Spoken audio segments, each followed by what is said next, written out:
Good morning students, Shri Saraswat વિદ્યાલયની અંદર આપ સૌનું હાર્દિક સ્વાગત છે. હું છું કુલદીપ ટંડેલ અને આપણે ફિઝિક્સનો અભ્યાસ કરી રહ્યા છીએ. તો ચેપ્ટર 3 ની અંદર હવે પોર્શનની અંદર આગળ વધીએ તો નવો જે ટોપિક છે એ એક્ઝામ માટે ખૂબ અગત્યનો, બોર્ડ એક્ઝામ માટે અને દાખલા માટે પણ ખૂબ અગત્યનો ટોપિક. ગયા વર્ષે બોર્ડની અંદર 4 માર્કનો દાખલો આ ટોપિકની અંદરથી પૂછાયો હતો. એટલો અગત્યનો ટોપિક છે અને ઘણી વખત આગળ આ થિયરી પણ બોર્ડની અંદર પૂછાઈ ગઈ છે. તો થોડું ધ્યાન આપજો આની ઉપર. ટોપિકનું નામ છે વ્હિટસ્ટન બ્રિજ.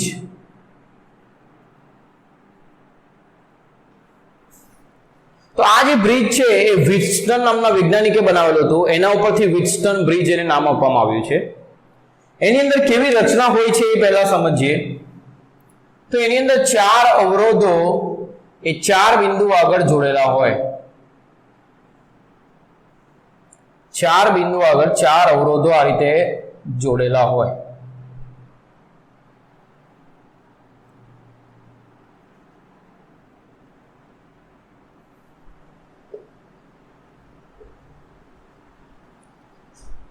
નામ આપી દે બિંદુઓને A, B, C, D. આની અંદરથી પ્રવાહ વેળવવા માટે એક બેટરી લગાવી હોય. ધારો કે એ બેટરી અહીં લગાવી છે.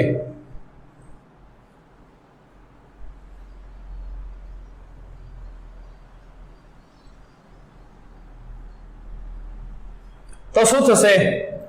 બેટરીના પ્લસમાંથી પ્રવાહ નીકળશે I. એ પ્રવાહ અહીં આગળ આવશે અને બે રસ્તામાં વિભાજિત થશે. અહીં જશે I1 અને અહીં જશે I2. હવે જ્યાં બેટરી લગાવી છે એ જે ભુજા છે A અને C ભુજા, એને કહેવાય બેટરી ભુજા.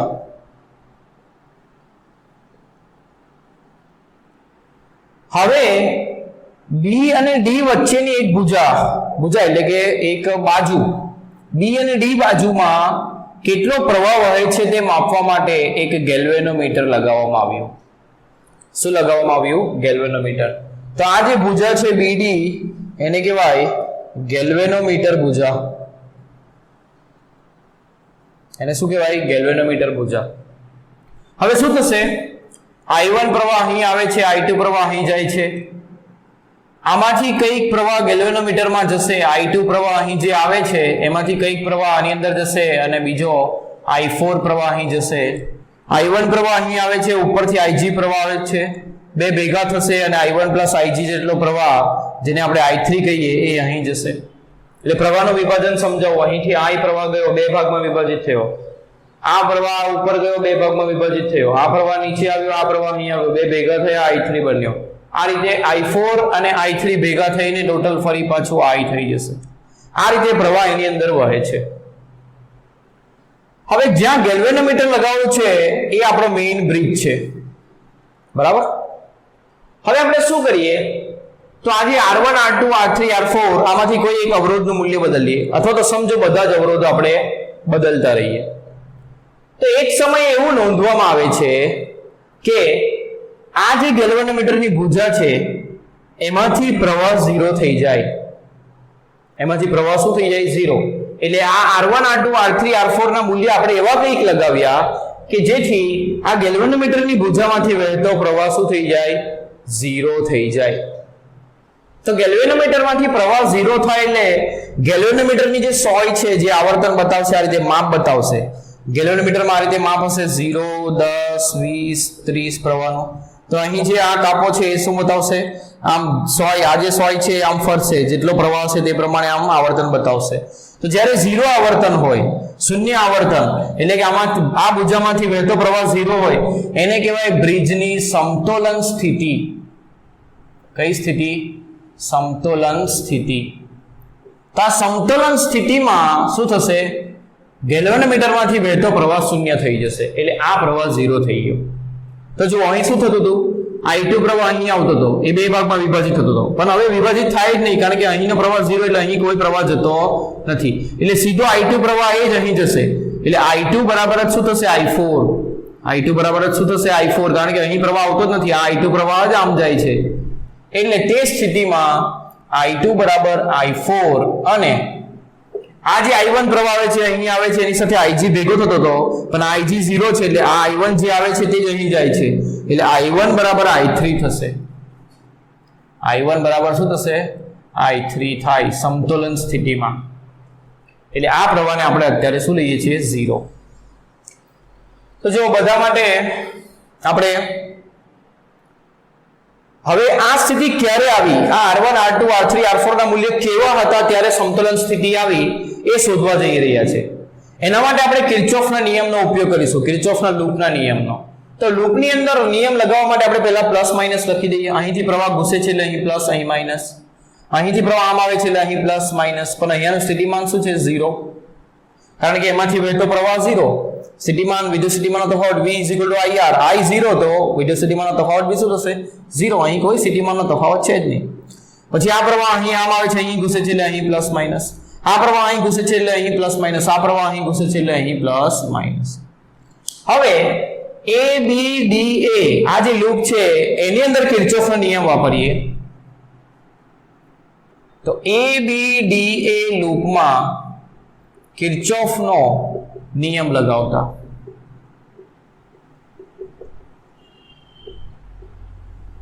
શું થશે? તો અહીંથી આમ જઈએ, પહેલા શું આવ્યું? પ્લસ, એટલે શું લખશું? માઇનસ. શું લખશું? I2 × R2. હવે તો બધાને આવડી ગયું હશે. પછી આમ ગયા, અહીં આવ્યા, આ તો વોલ્ટેજ 0 છે એટલે શું લખીશું? 0. પછી આમ ગયા, પહેલા આવ્યું માઇનસ એટલે લખીશું શું? પ્લસ. I1 × R1 = 0. તો આના પરથી I1 R1 બરાબર શું થશે? I2 R2. આ સમીકરણ નંબર 1. તે જ રીતે આની અંદર વાપરીએ BCDB લૂપમાં કિર્ચોફનો નિયમ લગાવતા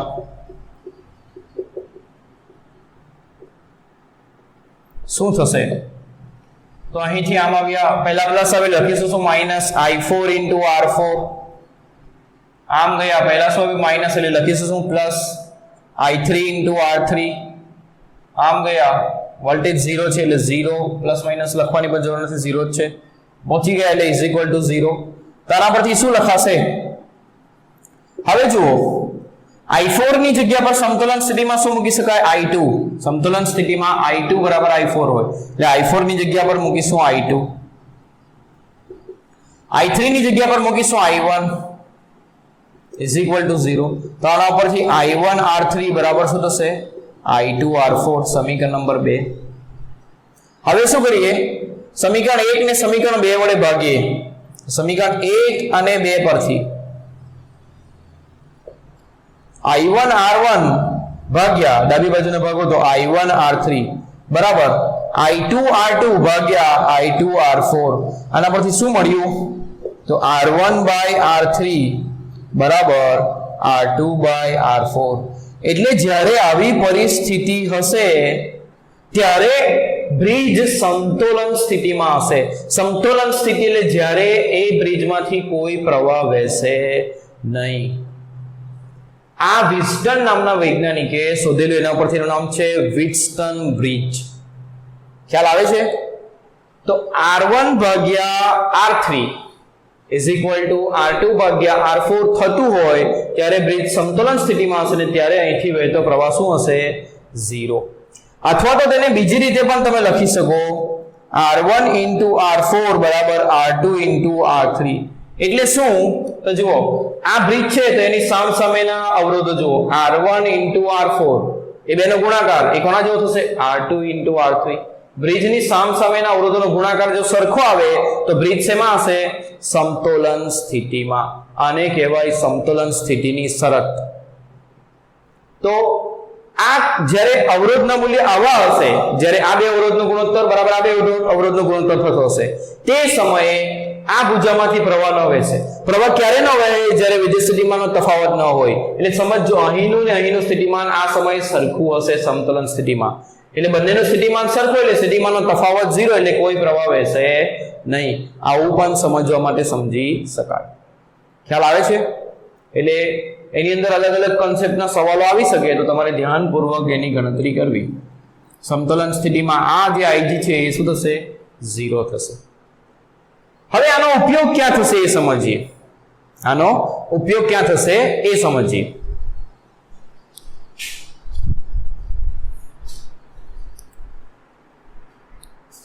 તો આનો જે ઉપયોગ છે એ કોઈ અજ્ઞાત અવરોધ શોધવા માટે થશે. ધારો કે આ જે અવરોધ R4 છે એ આપણને ખબર નથી, એ અજ્ઞાત છે, જ્ઞાત નથી, અનનોન રેઝિસ્ટર છે, બરાબર. અને આ અવરોધ એવો છે જેનો અવરોધનું મૂલ્ય આપણે બદલી શકીએ, એટલે એને પ્રમાણિત ભુજા કહી શકાય અથવા તો પ્રમાણિત અવરોધ કહી શકાય. શું કરીશું? તો આપણે એવું કરીશું કે આ R3 નું મૂલ્ય બદલીએ છીએ. R1 R2 આપણે લગાવી દીધા. ધારો કે આ 10 ઓહ્મ લગાવી દીધો, આ 20 ઓહ્મ લગાવી દીધો, આ લગાવી દીધા, એટલે આપણે એના મૂલ્ય ખબર છે.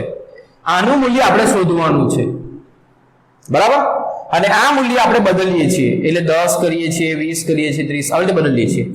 એક એવી સ્થિતિ લાવીએ છીએ જે સમયે આમાંથી વહેતો પ્રવાહ આપણને 0 બતાવે, એટલે સમતોલન સ્થિતિ લાવીએ. તો સમતોલન સ્થિતિમાં શું કહેવાય? તો સમતોલન સ્થિતિ આવી એટલે શું થશે? R2 R3 અથવા તો R1 R4 કેવી રીતે લખવાનું? બ્રિજની સામસામેનો અવરોધનો ગુણાકાર R1 R4 બરાબર R3 R2 આવું થશે. સમતોલન સ્થિતિ આવી એટલે આમાંથી વહેતો પ્રવાહ 0 થયો, તે સમયના મૂલ્ય, ધારો કે તે સમયે અહીં કોઈ પણ એવું મૂલ્ય છે, 20 છે કે કંઈ પણ છે, બરાબર. તો તે સમયે શું થશે? R2 R3 બરાબર R1 R4 થશે. R4 નું મૂલ્ય આપણને ખબર નથી, બાકીના મૂલ્યો ખબર છે, તો R4 બરાબર આ સૂત્ર ઉપરથી તમે શોધી શકો. 3 અવરોધ ખબર છે, ચોથો અવરોધ કયો છે તમને મળી જાય. તો આ રીતે અજ્ઞાત અવરોધનું મૂલ્ય એ વિસ્ટન બ્રિજની મદદથી તમે શોધી શકો. ખ્યાલ આવે છે? તો આ રીતે વિસ્ટન બ્રિજનો ઉપયોગ એ અજ્ઞાત અવરોધનું મૂલ્ય શોધવા માટે થશે. હવે આ બ્રિજની અંદર ખાસ ધ્યાનમાં શું રાખવાનું સમજો. બ્રિજની અંદર ખાસ ધ્યાનમાં શું રાખવાનું? તો ધ્યાનમાં રાખવા જેવી બાબત એ છે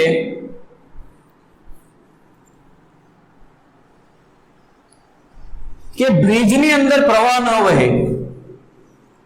સમતોલન સ્થિતિમાં બ્રિજની અંદર પ્રવાહ ન વહે. પ્રવાહ ન વહે એટલે જે વસ્તુ ત્યાં હશે ત્યાં આગળનો વિદ્યુત સ્થિતિમાનનો તફાવત શૂન્ય હશે. ત્યાં આગળનો વિદ્યુત સ્થિતિમાનનો તફાવત શું હશે? શૂન્ય. જો કોઈ અવરોધ આગળ વિદ્યુત સ્થિતિમાનનો તફાવત શૂન્ય હોય, ધારો કે અહીંનું સ્થિતિમાન A ને અહીંનું B, બરાબર. અહીં અવરોધ R છે પણ અહીંથી વહેતો પ્રવાહ 0 છે, એટલે અહીંયાનું વિદ્યુત સ્થિતિમાન શું થશે? 0. અહીંયાનું વિદ્યુત સ્થિતિમાન 0 એટલે A અને B નું વિદ્યુત સ્થિતિમાન સરખું થશે, વચ્ચે કોઈ સ્થિતિમાનનો તફાવત છે જ નહીં. એટલે આના બે છેડા વચ્ચે વિદ્યુત સ્થિતિમાનનો તફાવત 0. તફાવત 0 એટલે A અને B ના આગળ તફાવત 0. ક્યારે તફાવત 0 થાય બેનો? જ્યારે બંને કેવા હોય? સરખા. એટલે એનો મતલબ એવો થયો કે જ્યારે આ બિંદુ ને આ બિંદુનું સ્થિતિમાન સરખું થાય એટલે આ અવરોધ હોય કે ન હોય કોઈ ફરક પડતો નથી, જ્યારે એમાંથી પ્રવાહ વહેતો 0 હોય. એટલે તમે એને કાઢી નાખો તો પણ કોઈ વાંધો આવશે નહીં, એટલે ગણતરીમાં કોઈ ફેરફાર થશે નહીં. તમે એને કાઢીને આમ વાયર લગાવી દેશો તો પણ કોઈ એમાં ફેરફાર થશે નહીં. એટલે જ્યારે અવરોધમાંથી પ્રવાહ વહેતો ન હોય, જ્યારે વિદ્યુત સ્થિતિમાનનો તફાવત 0 હોય, એટલે એ અવરોધને તમે પરિપથમાંથી કાઢી નાખો તો પણ કોઈ ફેર થશે નહીં. કારણ કે ધારો કે અહીંયા ધારો કે આમ 3 અવરોધ હોય, R1 R2 R3. આ R3 માંથી પ્રવાહ વહેતો 0 છે, એનો મતલબ શું થયો? આ જે પ્રવાહ આવે છે બે જ જગ્યાએ જશે, I1 I2. એટલે આ હોય કે ના હોય કોઈ ફેરફાર કરવાનો નથી, એટલે તમે એને સિમ્પલી કાઢી શકો. ક્યારે? જ્યારે એમાંથી વહેતો પ્રવાહ 0 હોય. એટલે બ્રિજમાં જો અવરોધ હોય અને તેમાંથી તેની જો સમતોલન સ્થિતિ આપણી પાસે હોય તો તે સમતોલન સ્થિતિમાં તમે એમાંથી વહેતો પ્રવાહ 0 લઈ શકો, અને પ્રવાહ વહેતો 0 હોય તો એ અવરોધને તમે પરિપથમાંથી કાઢી શકો. જવાબમાં કોઈ ફેરફાર થશે નહીં. બરાબર છે? બીજી એક વસ્તુ ધ્યાનમાં રાખવાની કે જ્યારે તમે આમ 4 અવરોધ સાથે બ્રિજ છે એવું સમજતા હોય ત્યારે બ્રિજ હોવા માટે શરત શું? તો ધારો કે મેં બેટરી અહીંયા લગાવી દીધી, તો જ્યાં બેટરી લગાવી છે બ્રિજ ત્યાં ન હોવો જોઈએ. આને વિસ્ટન બ્રિજ ન કહેવાય. તો વિસ્ટન બ્રિજ, આ બ્રિજ ક્યાં હોવો જોઈએ? Galvanometer bridge. તો એ હંમેશા બેટરી જે બે છેડે લગાવી છે તેના સિવાયના બે છેડે હોવી જોઈએ. તેના સિવાયના બે છેડે બ્રિજ હોવો જોઈએ. એટલે બેટરીની ભુજા જ્યાં છે તેના કરતા અલગ ભુજામાં બ્રિજ બનશે. જો ભૂલથી આ રીતે બેટરી દોરીને અહીં અવરોધ આપ્યો હોય તો આ વિસ્ટન બ્રિજ નથી. આ ખાસ ધ્યાનમાં રાખજો. બરાબર? હવે એના ઉપરના અમુક દાખલાઓની પ્રેક્ટિસ કરી જેથી તમને વિસ્ટન બ્રિજનો ઉપયોગ ક્યાં થશે એ સમજાશે. ધારો કે પ્રશ્ન એવો આપ્યો છે એ અને બી વચ્ચે સમતુલ્ય અવરોધ શોધો. અને અલગ અલગ પ્રશ્નો આપણને આપ્યા છે. પહેલો પ્રશ્ન આ રીતે છે, 5 ઓમ, 7 ઓમ, 7 ઓમ, આ બિંદુ એ અને આ બી. બીજો પ્રશ્ન આ રીતે છે,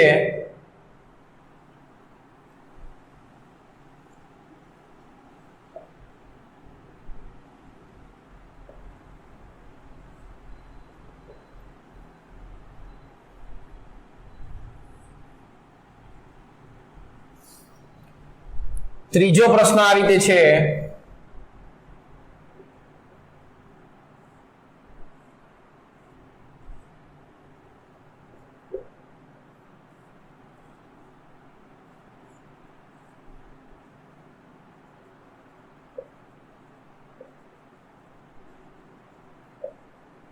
આ બધા પ્રશ્નોની અંદર એ બી વચ્ચે સમતુલ્ય અવરોધ શોધવાનો છે. ચાલો શોધીએ. સમતુલ્ય અવરોધ શોધવાનો એટલે અવરોધોનું શ્રેણી સમાંતર જોડાણ પારખતા આવડવું જોઈએ. તો જે બે બિંદુ વચ્ચે શોધવાનો એ બિંદુને ક્યારે દૂર થવા દેવાના નહીં. એટલે તમારે એ બે વચ્ચે કોઈ બીજો સમતુલ્ય મૂકવાનો હોય તો આ બે બિંદુ નીકળી જાય એવી પદ્ધતિ અપનાવવાની નહીં. તો કયા બે બિંદુ કાઢીએ? આ બે બિંદુ કાઢીએ. તો તેના માટે શું કરીએ? આ બે શેમાં જોડાયેલા છે? સમાંતરમાં. સમાંતર જોડાણમાં આ બે અવરોધો છે. તો સમાંતર જોડાણમાં 7 ઓમ અને 7 ઓમ છે. તો બેનો સમતુલ્ય શું થશે? સમાન મૂલ્યના અવરોધો છે એટલે R ભાગ્યા અવરોધની સંખ્યા 2 એટલે કેટલા થશે? 3.5 ઓમ. એટલે આ બેની જગ્યા ઉપર આવી ગયું 3.5 ઓમ. એટલે શું થશે? તો કે અહીં 5 ઓમ અને તેની સાથે આ બે બિંદુ વચ્ચે શું આવી ગયું? 3.5 ઓમ. તો A અને B વચ્ચે સમતુલ્ય કેટલું થશે? હવે આ બે શેમાં થયા? શ્રેણીમાં. એટલે 5 ને 3 8, 8.5 ઓમ આટલો સમતુલ્ય અવરોધ થશે. આમાં જોઈએ તો તમને એવું લાગશે કે એક પછી એક લાગ્યા છે, પણ એવું નથી. આ 4 ઓમનો આ પહેલો છેડો એ અહીં જોઈન્ટ થઈ ગયો છે અને આ 4 ઓમનો આ છેડો અહીં જોઈન્ટ થઈ ગયો છે. એટલે શ્રેણીમાં છે એવું કહી શકાય નહીં. તો કેવા પ્રકારનું જોડાણ છે એ સમજવા માટે એક ઈઝી મેથડ સમજાવું. જ્યારે પણ તમે કન્ફ્યુઝ થાઓ ત્યારે આ મેથડ વાપરી શકો. જ્યારે પણ ધારો કે આ બિંદુ એ છે અને અહીં ખાલી વાયર હોય, કઈ જ સાધન ના હોય, એટલે કે કોઈ અવરોધ ના હોય, કેપેસિટર ના હોય, કઈ જ ના હોય, ત્યારે આ બિંદુ પણ એ જ થાય, સરખું જ થાય. બંનેનું સ્થિતિમાન સરખું થાય એટલા માટે. એટલે ધારો કે આ બિંદુ એ છે તો અહીં ફક્ત વાયર છે એટલે આ બિંદુને પણ એ નામ આપી દેવાનું. આ બિંદુ બી છે એટલે આ ફક્ત વાયર છે એટલે આને બી નામ આપી દેવાનું. હવે અહીંથી અહીં પણ વાયર જ છે. જુઓ, વચ્ચે કશું લાગ્યું નથી, આ આખો વાયર છે એટલે આ બિંદુ પણ બી થશે. તે જ રીતે આ એ છે તો આ આખો વાયર છે અહીં સુધી, એટલે આ બિંદુ એ છે તો આનું પણ સ્થિતિમાન સરખું જ થશે એ. એટલે આ બિંદુ પણ એ જ થશે. હવે મુખ્ય બે બિંદુ દોરી દેવાના તમારે. શું કરવાના? બે મુખ્ય બિંદુ દોરી દેવાના તમારા, એ અને બી. જ્યાં છે ત્યાં દોરી દેવાના. ચાલો અવરોધ દોરીએ. આ 4 ઓમના બે છેડા ક્યાં છે? એ અને બી આગળ. એટલે આ 4 ઓમના બે છેડા આપણે એ અને બી આગળ જોડી દીધા. આ 4 ઓમના બે છેડા ક્યાં છે? બી અને એ આગળ. તો આ 4 ઓમને પણ બી અને એ આગળ જોડી દીધું. ત્રીજા 4 ઓમના એ બે છેડા ક્યાં છે? એ અને બી આગળ. તો એને પણ એ અને બી આગળ જોડી દીધા. હવે તમે જુઓ તો ત્રણનું કેવું જોડાણ છે? સમાંતર જોડાણ. તો સમાંતર જોડાણમાં સમાન મૂલ્યના અવરોધ હોય તો R/N 4 ઓમના કેટલા અવરોધો છે? 3 એટલે 4/3 ઓમ આ જવાબ આવશે. એવી જ રીતે આ પ્રશ્ન સોલ્વ કરીએ. આ બિંદુ એ છે તો આ બિંદુ વાયર છે એટલે એ થશે. હવે અહીંથી અહીં વાયર નથી, વચ્ચે અવરોધ આવે છે એટલે આ એ નહીં થશે. આ પણ વાયર નથી, વચ્ચે અવરોધ આવે છે એટલે આ એ નહીં થશે. અહીંથી અહીં આ બી થશે, આ બી નહીં થશે અહીંયા, કેમ કે અહીંયા વચ્ચે 4 ઓમ આવ્યું. અહીંયા પણ 4 ઓમ છે એટલે આ પણ બી નહીં થશે. તો આ નવા બિંદુને કંઈક નામ આપી દઈએ, પી અને ક્યુ. એક્સ્ટ્રા બિંદુઓ છે જેને આપણે કાઢી નાખશું. તો જુઓ, મેઇન બિંદુ તમારા અહીં જ રાખવાના, બરાબર. એક્સ્ટ્રા બિંદુઓ તમે ઉપર નીચે કે ગમે ત્યાં મૂકી શકો. ધારો કે આમ મૂકી દઈએ પી અને ક્યુ. આ 4 ઓમના બે છેડા ક્યાં છે? એ અને પી આગળ. તો એ અને પી આગળ 4 ઓમ લગાવ્યો. આ 4 ઓમના બે છેડા પી અને ક્યુ આગળ. તો પી અને ક્યુ આગળ 4 ઓમ લગાવ્યો. આના બે છેડા ક્યાં છે? ક્યુ અને બી આગળ. તો ક્યુ અને બી આગળ 4 ઓમ લગાવ્યો. આના બે છેડા ક્યાં છે? તો જુઓ, પી અને બી આગળ. તો પી અને બી આગળ 4 ઓમ લગાવ્યો. છેલ્લો એક અવરોધ લઈ ગયો આ 4 ઓમ. એના બે છેડા એ અને ક્યુ આગળ છે. જુઓ, એ અને ક્યુ આગળ, તો એ અને ક્યુ આગળ 4 ઓહ્મ લગાવ્યું. હવે આપણા મુખ્ય બિંદુ છે એ બી, એટલે ત્યાં આગળ બેટરી લાગી હશે એવું સમજો. તો એના સિવાયની ભુજામાં શું હોવું જોઈએ? પીક્યુ ભુજામાં બ્રિજ, તો બ્રિજ છે. હવે સમતોલનમાં છે કે નહીં ચેક કરવાનું. તો કેવી રીતે ચેક કરશું? સામ સામેનો ગુણાકાર 4 ગુણ્યા 4 શું થશે? 16. ને આ 4 ગુણ્યા 4 એ પણ શું થશે? 16. બંને સરખા આવ્યા એનો મતલબ સમતોલન સ્થિતિ છે. બ્રિજ વિસ્ટન બ્રિજ છે અને કેવો સ્થિતિમાં છે? સમતોલન સ્થિતિમાં. સમતોલન સ્થિતિમાં આ અવરોધને તમે કાઢી નાખો તો કોઈ ફરક પડતો નથી. એટલે આપણે એ અવરોધને જો કાઢી નાખીએ તો આ પ્રકારનું જોડાણ રહી જશે.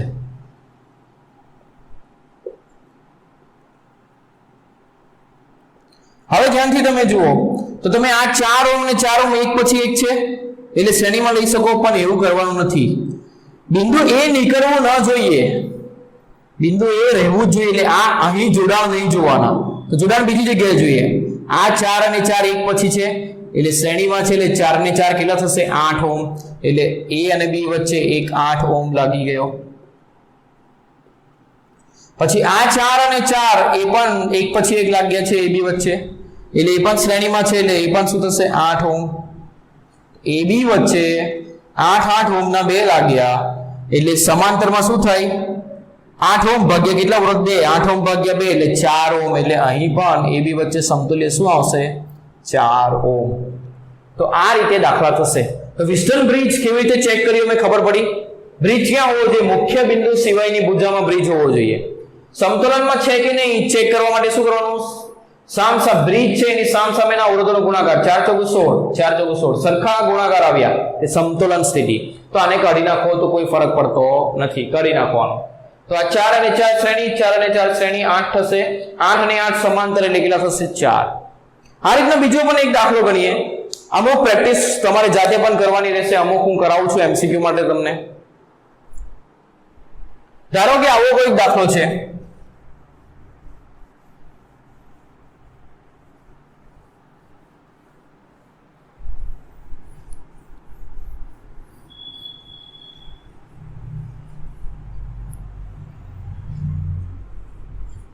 આવા ઘણા બધા પ્રકારના નેટવર્ક આવશે, તમારે થોડી પ્રેક્ટિસ કરવી પડશે તો સમતુલ્ય અવરોધ એ તમે શોધી શકો. ધારો કે આવું આપ્યું હોય,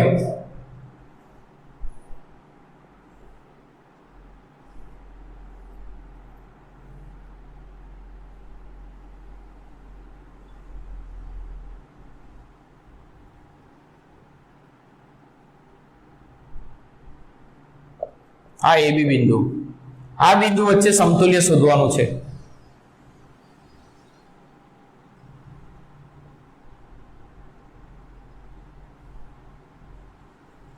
હવે તમે અહીં જુઓ,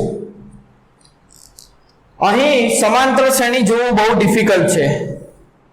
તો બ્રિજ છે કે નહીં એ શોધવાનો પ્રયત્ન કરો. તો તમે આને ઢાંકી દો તો તમને બ્રિજ દેખાશે. જુઓ, મુખ્ય બિંદુ એ બી, તેના સિવાયની ભુજા જેમાં બ્રિજ છે. તો શું કરવાનું? સામ સામેના અવરોધોનો ગુણાકાર 3 દુ 6, 2 તરી 6, બંને સરખા છે એટલે આ અવરોધને કાઢી નાખશો તો ચાલશે. તો શું કરીએ? એ અવરોધને કાઢી નાખીએ એટલે 2 ઓહ્મ, 3 ઓહ્મ, 5 ઓહ્મ. એ બી ને ત્યાં જ રાખવાના, એને ક્યારેય દૂર કરવું નહીં, કારણ કે એના વચ્ચે તો તમારે શું શોધવાનું છે? સમતુલ્ય. હવે તમે જુઓ તો 2 અને 3 શ્રેણીમાં છે, એક પછી એક જોડાયેલા છે એટલે 3 અને 2 કેટલા થશે? 5. એટલે એ બી વચ્ચે 3 અને 2 ની જગ્યા પર શું આવી ગયું? 5 ઓહ્મ. આ 2 અને 3 શ્રેણીમાં છે, એક પછી એક છે, જુઓ એટલે એ પણ શું થઈ જશે? 5. એ બી વચ્ચે. પછી આ જુઓ, આ 5 ઓહ્મ એ બી વચ્ચે છે, બીજો એક 5 ઓહ્મ. 5 ઓહ્મના 3 અવરોધો જોડાયા એટલે સમતુલ્ય કેટલું થશે? 5 ઓહ્મ અને કેટલા અવરોધો? 3 અવરોધ એટલે 5/3 ઓહ્મ જવાબ. તો આ રીતે તમારે આ પ્રશ્નો સોલ્વ કરવાના રહેશે. બરાબર. હવે ધારો કે આવી સમતોલન સ્થિતિ ન હોય ત્યારે અવરોધ અને બાકીની વસ્તુઓ કેવી રીતે શોધવી તેના દાખલા ગણીએ. અને તે દાખલા 4 માર્કની અંદર પરીક્ષાની અંદર પૂછાય છે બોર્ડમાં, તો એના ઉપર થોડું વધારે ફોકસ કરજો. સ્વાધ્યાયનો દાખલો નંબર 3.9 એક્ઝામ માટે ખૂબ અગત્યનો દાખલો પૂછાઈ પણ ગયો છે બોર્ડની અંદર ગયા વર્ષે જ. બરાબર, તો થોડું ધ્યાન આપજો.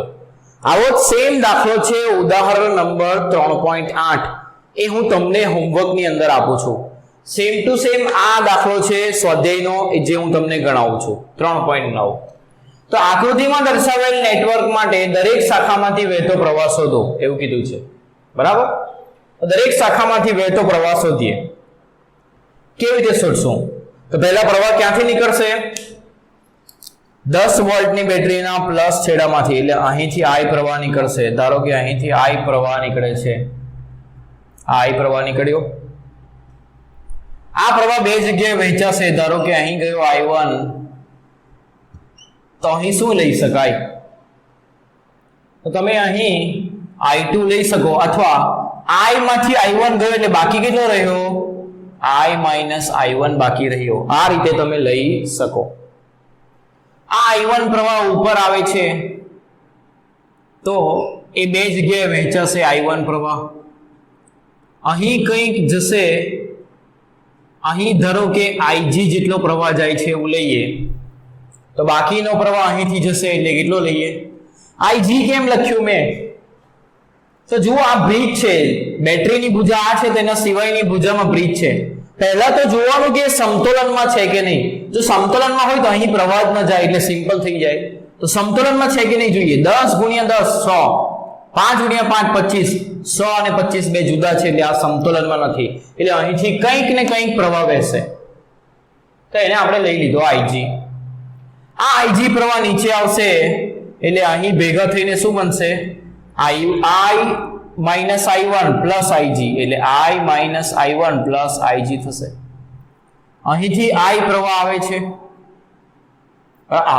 અહીંથી પ્રવાહ લખવાનો રહી ગયો આ I1 માંથી IG ગયો એટલે રહી કેટલું ગયું I1 minus IG રહી ગયું I1 માંથી IG અહીં ગયો તો બાકીનો પ્રવાહ આમાં આવશે ને તો I1 minus IG અહીં આવે છે અને બાકીનો આ આવે છે તો આ બે ભેગા થશે તો શું થશે કેટલો પ્રવાહ બનશે આ બંનેનો સરવાળો કરીએ I minus IG વત્તા I minus I1 plus IG તો IG minus plus cancel I1 plus minus cancel I રહી ગયો એટલે અહીંયા ફક્ત I પ્રવાહ વહેશે તો આપણે બરાબર છે I પ્રવાહ જ બેટરીમાંથી નીકળ્યો તો ને પાછો એટલો જ પ્રવાહ આવે છે તો આ પ્રમાણે આપણે પહેલા પ્રવાહ દોરવાના કેવી રીતે કરીએ ફરીથી સમજાવો I પ્રવાહ અહીં નીકળ્યો બે ભાગમાં વહેંચાયો એક ભાગને I1 કીધું તો બીજો ભાગ I માંથી જ I1 ગયો એટલે I minus I1 I1 અહીં આવ્યો જેમાંથી IG આમાં ગયો તો બાકી કેટલો રહી ગયો I1 minus IG જે અહીં જશે IG અહીં આવે છે ને I minus I1 અહીં આવે છે તો આ બંને ભેગા થશે ને અહીં જશે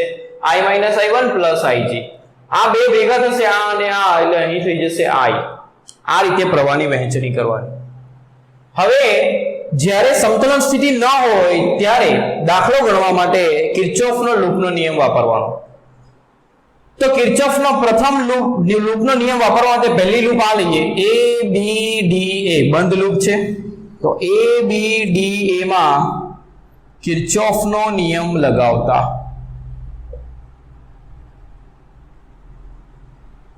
તો કિર્ચોફનો નિયમ લગાવવા માટે પહેલા વિદ્યુત સ્થિતિમાનના પ્લસ માઈનસ લખી દો તો અહીંથી પ્રવાહ ઘૂસે છે એટલે અહીં પ્લસ માઈનસ અહીંથી પ્રવાહ ઘૂસે છે એટલે અહીં પ્લસ માઈનસ અહીંથી પ્રવાહ ઘૂસે છે એટલે અહીં પ્લસ માઈનસ અહીંથી પ્રવાહ ઘૂસે છે એટલે અહીં પ્લસ માઈનસ અહીંથી પ્રવાહ ઘૂસે છે એટલે અહીં પ્લસ માઈનસ અને અહીંથી પ્રવાહ ઘૂસે છે એટલે અહીં પ્લસ માઈનસ આ રીતે થશે ચાલો પહેલું A B D A ચલો A થી ગયા B તો પહેલા આવ્યું પ્લસ લખીશું શું માઈનસ શું લખીશું I1 * 10 એટલે 10 I1 પછી આપણે B પર ગયા આવીશું આમ D પર તો B થી D આવતા પહેલા આવ્યું પ્લસ લખીશું માઈનસ પ્રવાહ કેટલો IG અને કેટલો અવરોધ 5 એટલે 5 IG લખીશું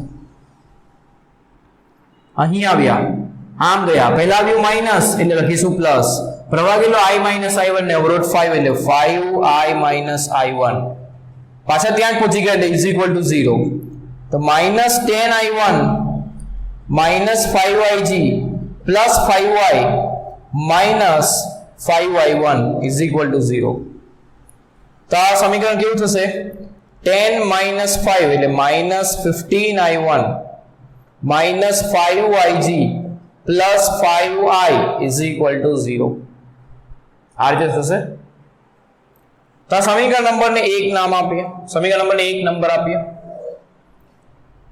બીજું સમીકરણ તારાવીએ તો એના માટે શું કરીએ તો બીજું એક લૂપ લઈએ, બંધ લૂપ. જો લૂપ જે રીતે હું લઉં છું એ રીતે લેશો, કોઈ પણ લૂપ લઈ શકાય, પણ એ રીતે લેશો તો જલ્દી જવાબ આવશે, તમારો જવાબ ઝડપથી આવશે. તો ચાલો બીજું લૂપ લઈએ, BCDB. તો BCDB માં કિર્ચોફનો નિયમ લગાવતા.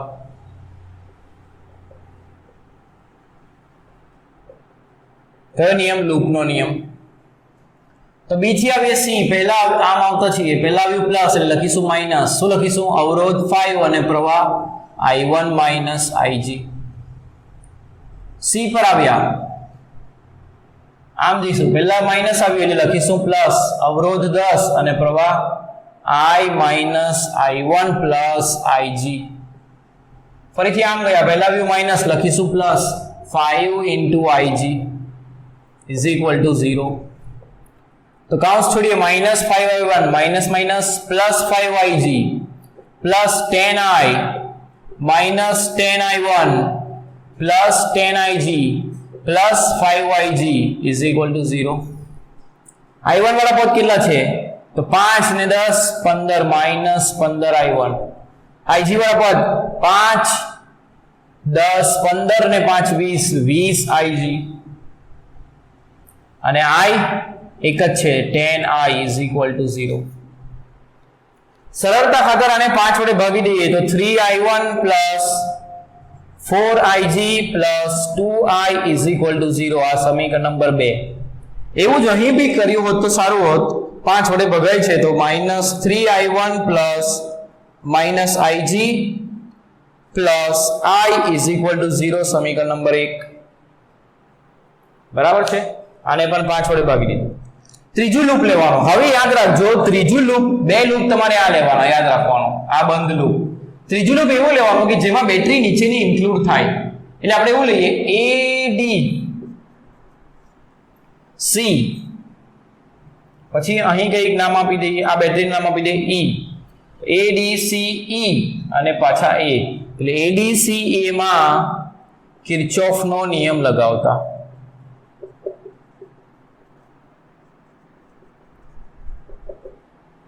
ત્રણ સમીકરણની કેમ જરૂર પડી? પહેલો પ્રશ્ન. તો I1 IG I ત્રણ ચલ છે, I1 IG I ત્રણ ચલ છે. ત્રણ ચલને ઉકેલવા મિનિમમ 3 સમીકરણો જોઈએ, એટલે ત્રીજું લૂપ લઈએ છીએ. બાકી તો લૂપ તો તમે ઘણી બધી બનાવી શકો, આમ પણ બનાવી શકાય, A B C E A, આમ જઈને આમ આવ્યા, કોઈ પણ લઈ શકાય, બંધ લૂપ હોવી જોઈએ. ચાલો A થી લઈએ D, તો પહેલા આવ્યું પ્લસ, લખીશું માઈનસ, પ્રવાહ અવરોધ I 5 અને પ્રવાહ I માઈનસ I1. પહેલા આવ્યું પ્લસ, લખીએ માઈનસ, અવરોધ 10 અને પ્રવાહ I minus I1 plus IG. આમ આવી આમ આવી આમ આવી આમ, પહેલા માઈનસ આવ્યું, લખીશું પ્લસ, કેટલા વોલ્ટ બેટરી છે એટલે ડાયરેક્ટ વોલ્ટેજ 10, પહેલા પ્લસ એટલે લખીશું માઈનસ, પ્રવાહ I અને અવરોધ 10 એટલે 10i બરાબર 0.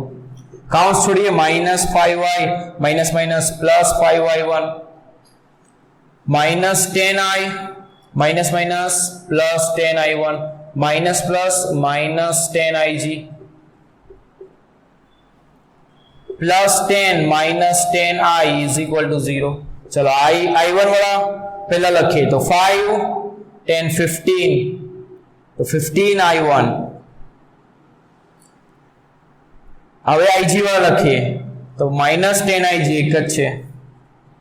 i वाला લખીએ માઈનસ 5i માઈનસ 10i એટલે માઈનસ 15i અને માઈનસ 10i, તો 10 10 20 અને 5 એટલે માઈનસ 25i.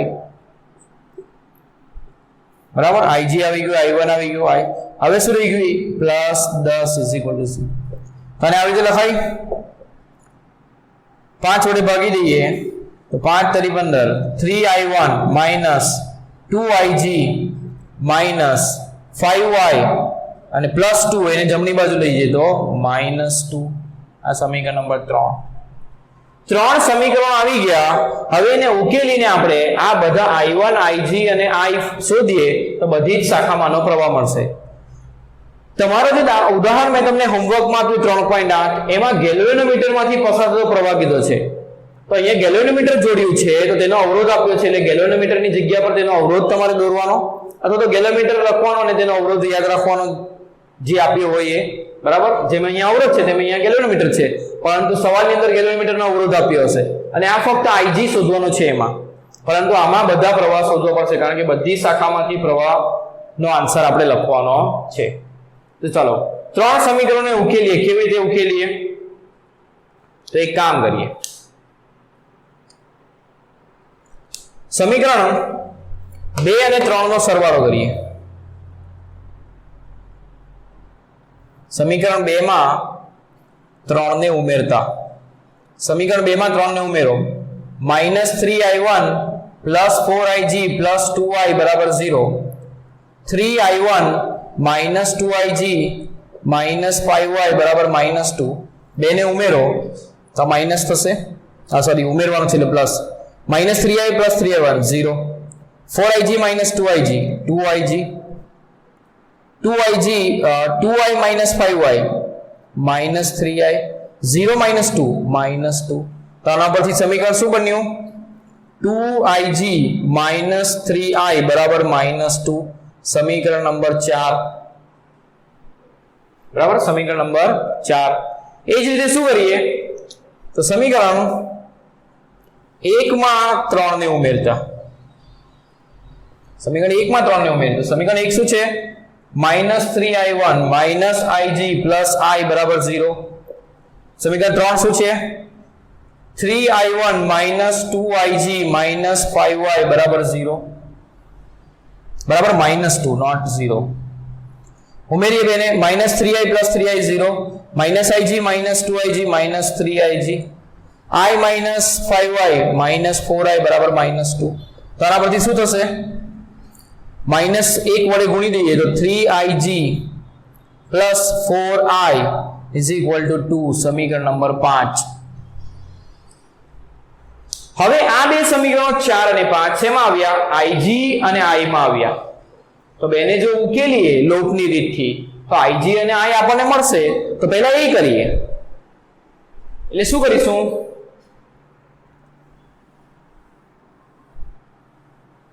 તો આ બે સમીકરણને લોપની રીત વાપરવાની છે. તો શું કરીશું? આને 3 વડે ગુણો અને આને 2 વડે ગુણો, એટલે સમીકરણ 4 ને 3 વડે ગુણો તો શું થશે? 3 દુ 6ig, 3 તરી 9i, 3 દુ 6, અને સમીકરણ 5 ને સમીકરણ 2 વડે ગુણો એટલે શું થશે? 3 દુ 6, 4 દુ 8i અને 2 દુ 4. આ બંનેની બાદબાકી કરીએ. તો જો બાદબાકી કરવાની હોય તો અહીં માઈનસ મૂકીએ એટલે આ પ્લસ નું થશે માઈનસ, આ પ્લસ નું થશે માઈનસ, આ પ્લસ નું થશે minus. 6ig - 6ig 0, -9ig - 8i, -9i - 8i, 8 9 17i -17i, -6 - 4 -10. તો i બરાબર -10 ભાગ્યા -17 એટલે 10 ભાગ્યા 17 એમ્પિયર. આ i નો જવાબ આવ્યો. આ એક i મળ્યો આપણને. બરાબર, બાકીના બે શોધીએ. તો તેના માટે શું કરીએ? તો બાકીના જે સમીકરણો છે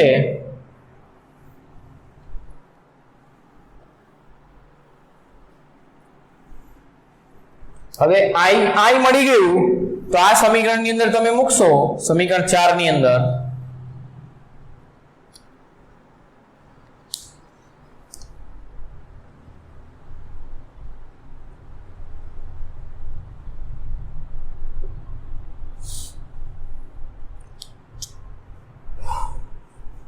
તો i ની કિંમત સમીકરણ 4 માં મૂકતા તો શું થશે? 2ig - 3, i બરાબર શું મૂકી દઈએ? 10 ભાગ્યા 17 = -2. તો 2ig - 30 ભાગ્યા 17 બરાબર -2. 17 લસા દે તો 17 દુ 34 IG -30 ભાગ્યા 17 બરાબર -2. અથવા તો એવું કરીએ, આ પદને જમણી બાજુ લઈ જઈએ તો શું થશે? 2IG બરાબર -2 વત્તા 30 ભાગ્યા 17. તો અહીંયા લસા લઈએ, 17 લસા થશે, 17 દુ -34 વત્તા 30 ભાગ્યા 17 એટલે કેટલા થશે? 2IG બરાબર -4 ભાગ્યા 17. 2 વડે ભાગી દઈએ તો IG બરાબર -2 ભાગ્યા 17. આ IG નો જવાબ આવ્યો. માઇનસ શું બતાવે? તો માઇનસ એટલું જ બતાવે કે તમે B થી D દિશામાં પ્રવાહ લીધો છે IG, પણ પ્રવાહ IG એ D થી B દિશામાં હશે, બીજું કશું નહીં. ગભરાવાની જરૂર નથી માઇનસ આવવાથી. પ્રવાહ રોડમાં નથી હોતો, પણ રોડ શું બતાવે? તમે જે દિશા લીધી છે તેના કરતા એની ખરેખર દિશા શું છે? ઊંધી છે. એટલે તમે B થી D દિશામાં IG બતાવ્યો છે, પણ IG D થી B દિશામાં હશે, બીજું કંઈ નહીં. બરાબર? હવે IG અને I ની જે કિંમતો મળી છે, IG અને I ની કિંમત એ સમીકરણ 3 માં મૂકીએ તો શું થશે? તો સમીકરણ 3 માં મૂકીએ તો સમીકરણ 3 3I1 - 2 IG બરાબર મૂકીએ -2 ભાગ્યા 17 -5Y બરાબર મૂકીએ 10 ભાગ્યા 17 ઇઝ ઇક્વલ ટુ -2.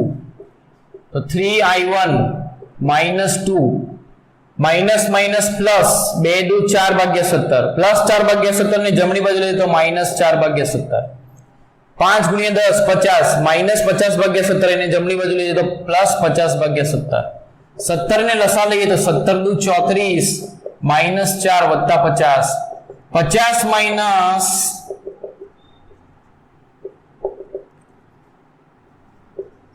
38 50 માઇનસ 38 એટલે 12 થશે. 12 ભાગ્યા 17 3 વડે ભાગી દઈએ તો 4 કરી 12 4 ભાગ્યા 17 એમ્પિયર. આ I1 નો જવાબ આવ્યો, આ IG નો જવાબ આવ્યો અને આ કુલ પ્રવાહ I નો. હવે આના ઉપરથી આ ત્રણ જવાબો ઉપરથી આપણે બધી જ શાખામાં વહેતા પ્રવાહો લખી શકીએ. બરાબર? તો જુઓ, AB શાખામાં પ્રવાહ, AB માં પ્રવાહ કેટલો છે? AB માં પ્રવાહ લીધો છે આપણે I1. તો I1 નો જવાબ કેટલો છે? 4 ભાગ્યા 17 એટલે 4 ભાગ્યા 17 એમ્પિયર AB માં પ્રવાહ. BC માં પ્રવાહ લખીએ. BC માં પ્રવાહ કેટલો છે? I1 minus IG. તો I1 કેટલો છે? 4 ભાગ્યા 17 માઇનસ IG બરાબર -2 ભાગ્યા 17. તો 4 માઇનસ માઇનસ પ્લસ 2 એટલે 6 ભાગ્યા 17 એમ્પિયર. આટલો થશે BC માં પ્રવાહ. પછી BD માં પ્રવાહ, BD માં પ્રવાહ IG છે. IG કેટલો છે? -2 ભાગ્યા 17. પણ જો માઇનસ શું બતાવી દિશા, એટલે માઇનસ નહીં લખવાનું, પણ BD માં પ્રવાહ 2 ભાગ્યા 17 D થી B હશે. બરાબર? એ ખાલી માઇનસ દિશા બતાવશે. પછી AD માં પ્રવાહ, AD માં પ્રવાહ I માઇનસ I1. તો I કેટલું છે? 10 ભાગ્યા 17. I1 કેટલું છે? 4 ભાગ્યા 17 એટલે આ થશે 6 ભાગ્યા 17. સમજાય છે? 6 ભાગ્યા 17. હવે કોનામાં પ્રવાહ રહી ગયો? તો CD માં પ્રવાહ. CD માં પ્રવાહ. જો તમારે જવાબ લાવીને જવાબને વ્યવસ્થિત લખીને બોક્સ કરવાનું આ રીતે બધા જવાબને, બરાબર, તો સરળતાથી તમને માર્ક્સ મળશે એક્ઝામની અંદર. CD માં પ્રવાહ I minus I1 plus IG. તો I કેટલું છે? 10 ભાગ્યા 17. I1 કેટલું છે? 4 ભાગ્યા 17 અને IG કેટલું છે? -2 ભાગ્યા 17. એટલે 10 માઇનસ 4 6 6 માઇનસ 2 4 એટલે 4 ભાગ્યા 17. આ CD માં પ્રવાહ. તો બધી શાખામાં પ્રવાહ આવી ગયો. AB BC BD AD CD 1 2 3 4 5 પ્રવાહ છે. 1 2 3 4 5 પ્રવાહ આવી ગયા અને કુલ પ્રવાહ I કેટલો છે? તો એ આપણી પાસે છે જ 10 ભાગ્યા 17 એમ્પિયર. તો આ પ્રમાણે આનો જવાબ આવશે. દાખલો આમ જોવા જઈએ તો ગણિતના જેવો છે, પણ કિર્ચોફનો નિયમ એટલે ફિઝિક્સનો થઈ ગયો. પણ આ રીતે આપણે સમતોલન સ્થિતિ ન હોય ત્યારે પ્રવાહ શોધી શકીએ આ કેલોરીમીટરની અંદરથી. એટલા માટે જ મેં આ પ્રમાણે આઈજી કરીને લખ્યું છે. I1 I2 એવું નામ નથી આપ્યું, કારણ કે જ્યારે તમે ઉદાહરણ ગણશો ત્યારે તમે આમાં આઈજી લખશો એટલા માટે. તમે પ્રવાહનું નામ ગમે તે આપી શકો. આ છેલ્લે આ જવાબો તમારા મેચ થવા જોઈએ. બરાબર? તો તમે તમારા માટે હોમવર્કમાં છે ઉદાહરણ નંબર 3.8 આના જેવું સેમ ટુ સેમ. એમાં ફક્ત અહીંથી વહેતો પ્રવાહ આઈજી શોધવાનો છે. માઇનસમાં આવે તો ગભરાવાનું નહીં. તમારી દિશા એ ઊંધી છે એવું સમજી જવાનું. લખવાનો જવાબ પ્લસમાં. બરાબર? ખ્યાલ આવ્યો? તો આ રીતે હોમવર્ક ગણજો વિદ્યાર્થીઓ. તકલીફ પડે તો મને કહેજો, હું તમને સોલ્યુશન સેન્ડ કરીશ. હવે આ જે ભુજાના નામ છે એ જો તમે પ્રવાહની દિશા તરીકે ગણતા હોય, એટલે B થી D પ્રવાહ કેટલો? તો B થી D પ્રવાહ વહેતો નથી, D થી B વહે છે, એટલે ત્યારે તમારે જવાબમાં શું લખવાનું? માઇનસ.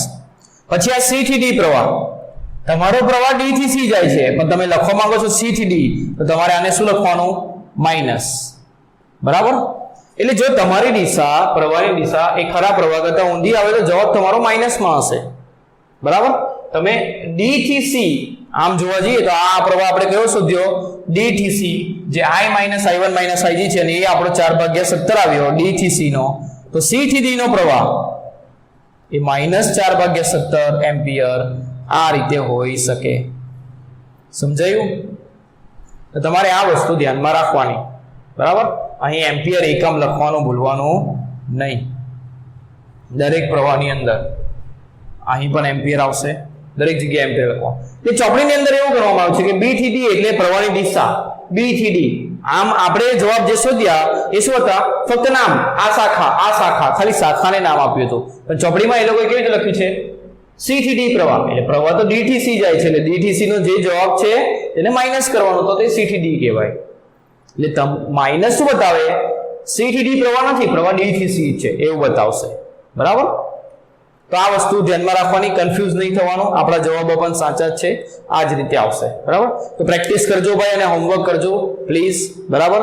ખૂબ અગત્યનું છે. એટલા માટે સોલ્યુશન ના તમને તમારાથી ના થાય તો મને મેસેજ કરજો ગ્રુપની અંદર, હું તમને સોલ્યુશન મોકલીશ એનું. ઠીક છે?